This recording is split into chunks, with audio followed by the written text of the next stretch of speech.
Le Travailleurs de la Mer, conhecido, né, e traduzido aqui no Brasil como Os Trabalhadores do Mar, né? É um livro de Victor Hugo, que ele é considerado um clássico, né, tanto da literatura francesa quanto mundial, tá bom? Aqui no Brasil, gente, ele teve a tradução de Machado de Assis, que também é um autor maravilhoso e que deixou vários clássicos pra gente aqui da literatura nacional. Esse livro que eu tô aqui em mão, gente, ele foi publicado, né, pela editora Princípios, tá bom? No ano de 2019. Essa daqui é uma versão de 2019 para quem tiver interesse em comprar esse livro. Porém, a publicação do livro original, tá, foi em 1866. Esse livro, gente, ele foi um livro que ele é totalmente dedicado à ilha de Guernsey, né? Aonde o Victor Hugo ficou durante 15 anos exilado. No caso, né, o exílio dele foi auto-infligido, né? Ou seja, ele não foi exilado porque mandaram ele sair do país dele. Ele foi auto-exilado, ou seja, ele preferiu sair da França, né?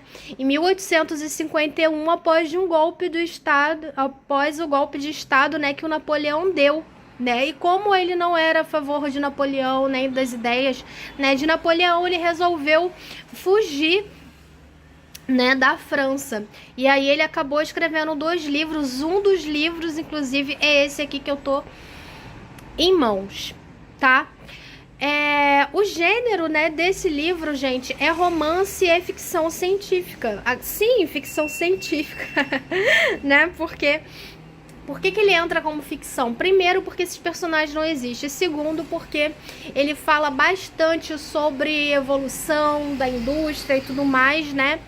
Coisas que naquela época não eram tão faladas. E acreditem, gente, tem uma parte do livro que é bem engraçado, porque os navios antigamente eram por vela, né?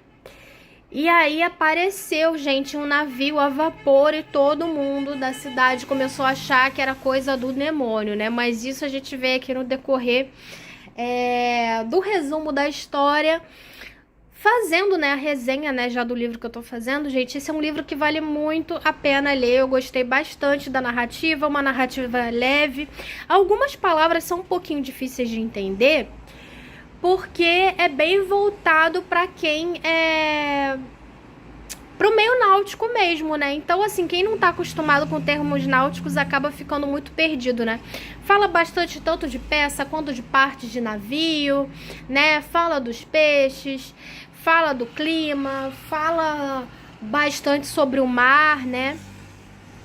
Então, assim, pessoas que não gostam muito desse tema podem ficar um pouco entediadas, né? Fora que uma coisa que eu percebi é que esse autor, principalmente nesse livro, eu não percebi isso nos livros anteriores que eu li dele, mas nesse livro em específico, é um livro que ele fica muito em devaneio, sabe? Ele começa a escrever, aí você tá lá todo empolgado com a história, com o acontecimento, você quer saber o que vai acontecer logo em seguida, e aí o cara, ele começa a emendar um pensamento no outro, um pensamento no outro, um pensamento no outro, e aí quando você vê, é tanta divagação, sabe? Em vez de ir ao ponto, que é a história do livro, que às vezes acaba tornando o livro um pouco cansativo. Eu geralmente leio super rápido, eu tenho leitura bem rápida, eu faço leitura dinâmica. Então, assim, eu costumo ler livros, mesmo livros grandes, e no máximo, tipo, 2, 3 dias. Porém, esse livro eu demorei vários dias seguidos lendo, porque eu começava a ler ele, parava e pegava outro livro para ler, sabe? Eu cheguei a ler vários outros livros que eu comecei a ler depois de terminar antes que esse, para vocês terem noção. Porque eu começava a ficar entediada com esse fato dele ficar muito em devaneio. Mas focando na história principal, é um livro que vale a pena ser lido, porque é bem interessante, entendeu? E como eu disse, é bem inovador para a época, né, que ele foi escrito, gente. Ele foi um livro de 1866, então assim, e você consegue perceber muita coisa que é super atual, alguns temas que são bem atuais, então assim, vale super a pena. Agora falando um pouco da história do livro, né, eu vou ler aqui as sinopses que estão escritas no livro e vou falar um pouquinho dos personagens para vocês, né. Aqui na parte de trás é assim. Depois de criar o vapor, Lethierry batizou, deu-lhe o nome de Durande, né? Que é o nome do navio dele, né? Durachete, né? Era a filha de um irmão que ele teve, né? E morreram os pais, né? Aí o Lethierry acabou adotando a criança, né? Substituindo o pai e mãe da criança. Além de tio, ele ainda era padrinho e acabou se tornando pai da menina, né? Durachete não era somente sobrinha, era também afilhada, né? E foi ele quem a levou à pia, dando-lhe por padroeira a Santa Durande, né? E por nome Durachete, né? No caso, para vocês terem noção do quanto ele era devoto, ele colocou o nome da embarcação dele de Durande, que é o nome da santa padroeira, e colocou o nome, né, da sobrinha dele de Durachete, né, que no caso é o diminutivo do nome da santa, né. Aí aqui, na orelha do livro, fala um pouquinho, né, sobre alguns personagens. Gilliatt, um jovem rejeitado pela comunidade em que vive, pois seus vizinhos acreditam que ele é bruxo por causa dos seus conhecimentos, né, sobre a natureza. Lethierry é um homem que tem duas paixões em sua vida: sua sobrinha Durachete, que ele criou como filha, e o seu navio a vapor, o Durande. Um dia, o navio do marinheiro naufraga em um rochedo e a mão de Durachete é oferecida para o rapaz que puder recuperar o motor da embarcação. Decidido a conquistar a moça, Gilliatt parte, né, por uma incrível aventura. Os Trabalhadores do Mar, além de ser um grande romance, é também uma homenagem de Victor Hugo à ilha Guernsey, onde viveu, né, exilado por 15 anos. Né? A tradução é de Machado de Assis. Né? Então, eu vou tentar resumir agora a história desse livro, que é bem grande, acontece bastante coisa. Nos acontecimentos principais do livro, né? E nos personagens principais, né? De um lado, a gente tem o Lethierry, né? Que é um grande navegador, inventor, um cara inteligentíssimo, né? Que acabou tendo que cuidar da sobrinha dele, né? A sobrinha afilhada dele, a Durachete, né? Como filha, porque o irmão dele e a cunhada acabaram falecendo, né? Então ele acabou ficando com a Durachete muito novinha, né? Então ele realmente criou a menina como se fosse filha dele, né? Ele acaba criando o navio, né? O Durande, que é o primeiro navio a vapor, gente. Então vocês imaginam a cara das pessoas, né, que ainda não estavam acostumadas com esses avanços tecnológicos na época, e também com a questão de serem muito, como é que se diz? Muito religiosos. Então, assim, as pessoas achavam que, nossa, um navio que funciona sem vela, como assim, né? E tem vapor. Então, eles achavam que era uma coisa totalmente criada, assim, do inferno, sabe? Por ser de vapor, eles achavam que, ai, nossa, esse navio tem pacto com capiroto. E aí, as pessoas começaram a ficar com medo do Lethierry por causa disso, gente, que é uma grande bobagem, né? Ele só era à frente do tempo dele. O Lethierry, ele já estava com uma idade avançada, então por mais que ele tenha criado e se apaixonado pelo Durande, né, que era o navio dele, ele não estava mais em condições de ficar navegando de um lado para o outro, né?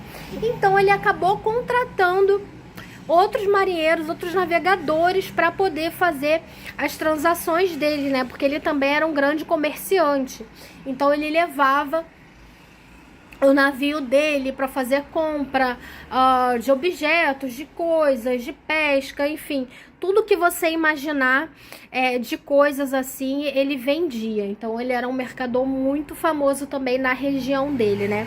Um homem de grandes posses. Do outro lado da história, a gente tem a gente tem o Gilliatt. Quem é o Gilliatt? O Gilliatt, gente, é um rapaz de origem humilde, tá? Que foi criado pela mãe dele. Ele foi criado sem pai, foi criado pela mãe dele em uma casinha que era, tipo, afastada de tudo e tal.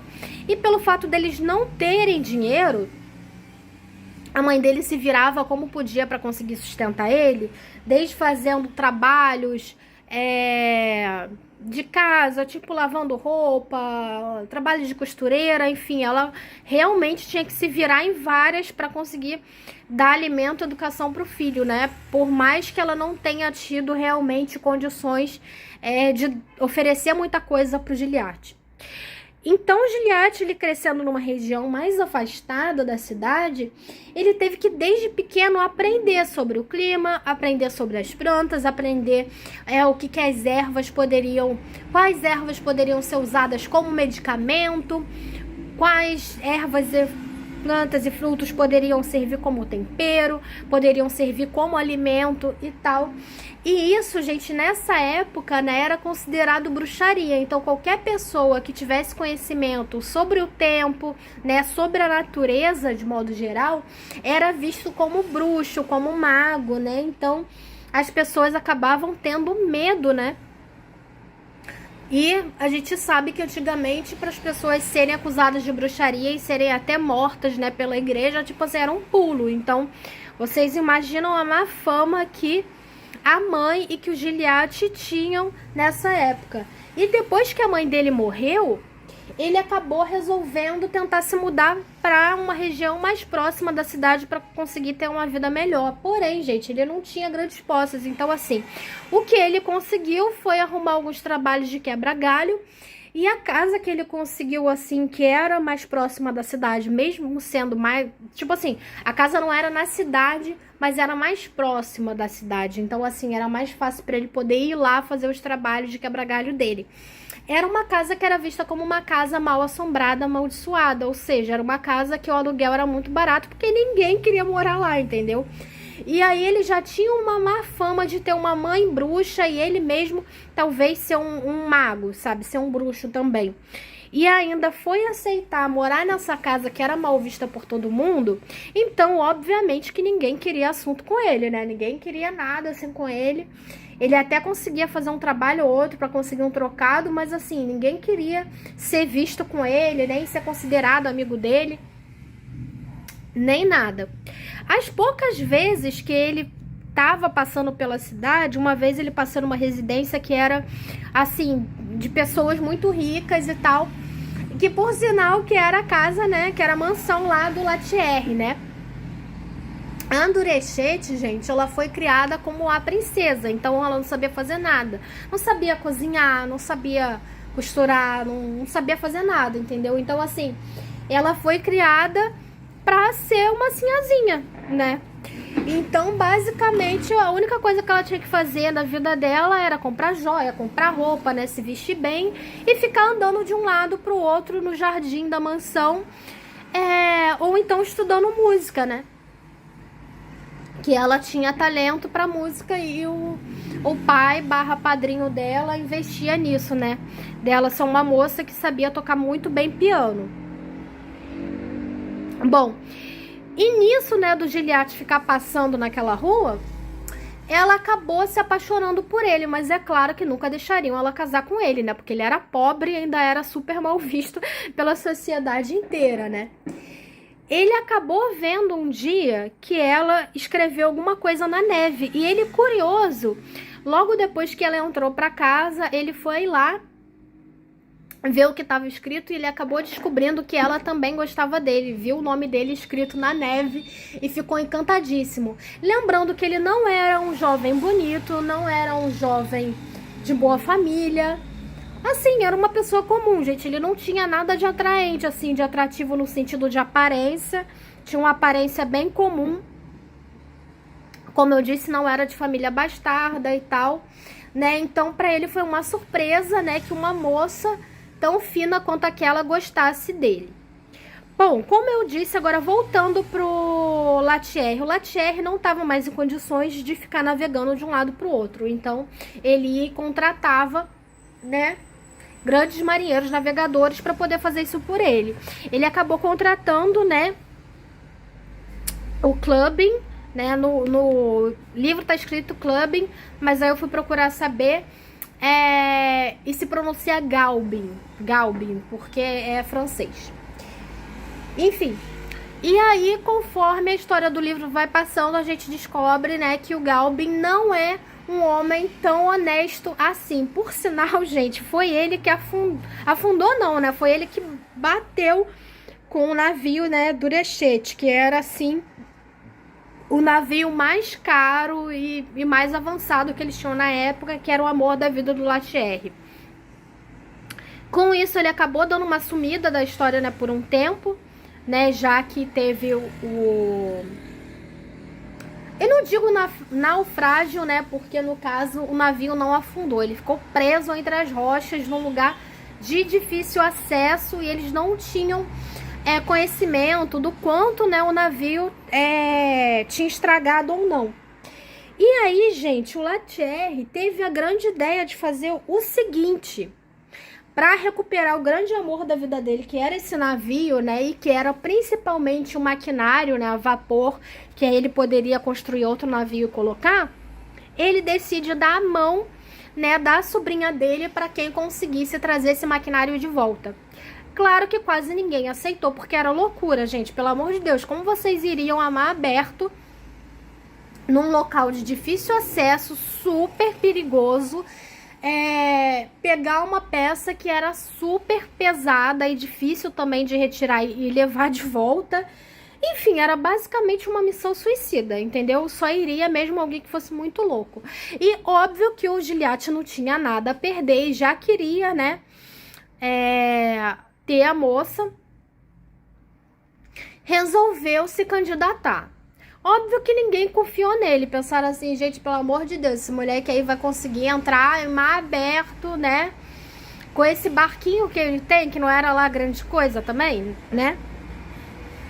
Mas pelo fato dele ter fama de bruxo, né? Algumas pessoas, poucas, mas algumas pessoas acharam que talvez ele pudesse sim conseguir fazer isso. E até alertaram, né, o Latieri se ele realmente iria... se ele realmente aceitaria, né, deixar o rapaz tentar cumprir esse desafio, porque aí ele teria que entrar pra família e tudo, gente. Mas o Latieri, ele queria tanto ter a Durande de volta que ele deixou os boatos pra lá, sabe? E aí, o Gilliatt foi pra mar aberto, né, e conseguiu, gente, achar a Durande, tá? Mas aí vocês só vão saber se ele conseguiu resgatar ou não o maquinário e casaca Durechete e tal, se vocês lerem o livro. Já adiantei bastante a narrativa e a história pra vocês, então eu deixei assim um gostinho de quero mais, creio eu, porque só mesmo o finalzinho do livro eu não contei pra vocês, tá? Não contei de propósito, porque eu quero que vocês leiam o livro, que é muito maravilhoso, apesar de eu ter achado cansativo, como eu disse, né, no início e tal. Foi um livro que eu acabei lendo mais devagar, eu leio rápido, mas foi um livro que eu acabei lendo mais devagar por causa desses devaneios, né, do autor, mas que também não são ao todo perdido, né, porque são boas reflexões também, então fazem a gente acabar tendo uma visão de mundo e pensar em coisas que a gente talvez não pensasse antes, né? Ele mesmo, cara, ele foi um grande cara, assim. A história do Gilliatt em si é super motivacional, né? Porque você pensa que um cara que não tem nada, correr todos esses riscos, né? Por um sonho, né? Por uma vida melhor, pela mulher amada e tal, né? Eu acho que esse é um dos romances, assim, que mais mostra o quanto uma pessoa apaixonada vai atrás, assim, do que quer mesmo, porque eu tenho certeza que não é qualquer um que se arriscaria desse jeito. Bom, eu espero que vocês tenham gostado do resumo e resenha de hoje. Não esquece de curtir o vídeo, compartilhar com um amigo, amiga, né, que gosta desse tipo de conteúdo, e seguir no canal, né, pra mais dicas, tá? Tem vídeo novo todos os dias e uma playlist inteira só de livros. Beijo, meus queridos, fiquem com Deus, até a próxima.